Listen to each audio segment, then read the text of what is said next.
In this video, I'm going to show you how you can easily add weather widget to the home screen on any Android smartphone. Today, I'm gonna use Samsung Galaxy S23. Be sure to watch the video to the very end so you don't make any mistakes. Let's get started, guys, and first off we need to long press somewhere at an empty space on our home screen to activate this mode. After that, just tap right here where it says widgets.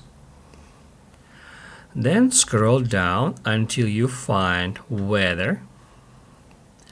Once you find it, tap right here at that arrow to reveal all 5 different types of weather widgets. Once you find one you would like to use on your smartphone, just tap on it and then hit add.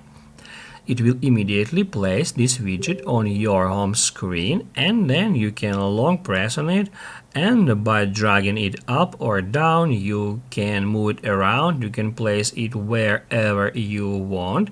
You can also move it to another home screen just like that, and then once you find a perfect position for that widget, just release your finger, and basically, guys, that's it.